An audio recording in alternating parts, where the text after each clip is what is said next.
Hello ladies and gentlemen, welcome to the video number 7. Alors aujourd'hui, qu'est-ce que nous allons voir? Comme je l'avais promis, ce sont les liens hypertextes. Alors nous allons créer pour cela un paragraphe avec la balise P, qui signifie paragraphe ici. Et nous allons mettre deux liens à l'intérieur de cette balise. Un lien est matérialisé par la balise A. Ok? Donc A est une balise existante par paire. Donc nous avons A et A. Dupliquons et nous avons ce résultat. A prend ce qu'on appelle des attributs. Alors, un attribut permet de donner des informations complémentaires à la balise. Ok? Prenons l'exemple de cet attribut de la balise meta qui est une balise auto-fermante ou balise vide ou balise seule. Alors, char7 ici permet de définir ce qu'on appelle l'encodage de notre site web. Alors, UTF-8 ici permet d'avoir un encodage parfait qui va gérer nos différents accents et tout. Donc si nous avons par exemple ISO 1951, des trucs de ce genre, peut-être que nos accents ne seront pas parfaitement gérés. Donc c'est simplement un exemple. Nous avons UTF-8 qui est, disons, le standard utilisé par les Français, par les Chinois, par les Japonais, ok, Chinese, ok. Donc Meta permet de définir avec son attribut char7 l'encodage de notre site web. La balise A avec son attribut href permet ici de définir sur quelle page web notre lien va pointer. Soyez un peu plus précis. Je termine simplement l'écriture et je vous explique. Donc,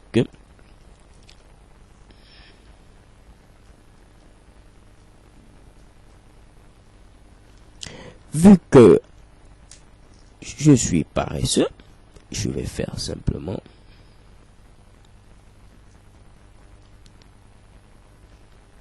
Ne me demandez pas qui est Binta, ce n'est pas ma petite amie. Alors ici, ce qu'on va faire, c'est faire deux liens. Le premier lien, c'est ahref toto.html. Tout simplement, je vais me rendre dans le navigateur pour que vous voyez ce que nous allons avoir comme résultat. Je vais utiliser la magie de Windows 8, actualiser, et checker bam. Vous voyez ici Toto et Binta. Alors ici, Toto, c'est le test qui est affiché à ce niveau. Donc, si je mets par exemple Toto 2, j'enregistre et j'actualise, vous voyez qu'il y a eu ce changement ici. De même que Binta, ce sera le test là-bas. Donc Binta 3, pour dire que je connais 3 Binta, j'actualise et vous voyez ici Binta.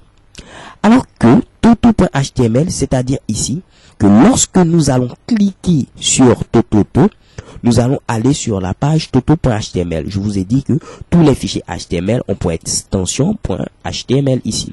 Donc ici, lorsque je pointe la souris sur le lien, on l'appelle lien parce qu'il permet d'aller sur une autre page. Donc ici, lien hypertexte. Sur toto.2, remarquez en bas de page le lien qui apparaît. Regardez à ce niveau, lorsque je vais revenir là-dessus, vous voyez le lien qui me montre. Lorsque je vais cliquer sur ce lien, alors j'irai directement sur cette page toto.html, de même qu'ici. Ok. Alors, nous n'avons pas encore créé de page toto.html ni de page binta.html. Donc, chez Kebam, lorsque nous allons cliquer ici, puisque ces pages n'existent pas, nous aurons simplement droit à une belle erreur. Alors, créons plutôt rapidement toto.html pour vous montrer ce que nous allons avoir comme résultat. Donc, je colle et j'enregistre. Oh my god, what's the matter? Toto.html. Et maintenant, Toto.html existe. Donc, lorsque nous allons cliquer sur Toto 2, qui doit aller sur Toto.html, il n'y aura pas de problème. Donc, j'actualise mon navigateur. Je clique sur Toto 2. Et check bam, je suis sur la page Toto.html.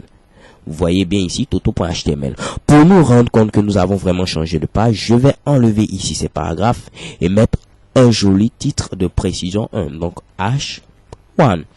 Et mettre ici page 2 Toto le dormeur. Alors je reviens sur ma page test.html, j'actualise la page et je clique d'abord sur Binta 3, comme vous l'aurez imaginé. nous aurons une erreur puisque nous n'avons pas encore créé de page binta.html. Erreur. Mais lorsque je clique à nouveau sur Toto 2, je viens directement sur la page toto.html et nous voyons bel et bien apparaître notre titre H1 ici. Page de Toto, le dormeur. So yeah, see you to the next video and thank you for watching and exo.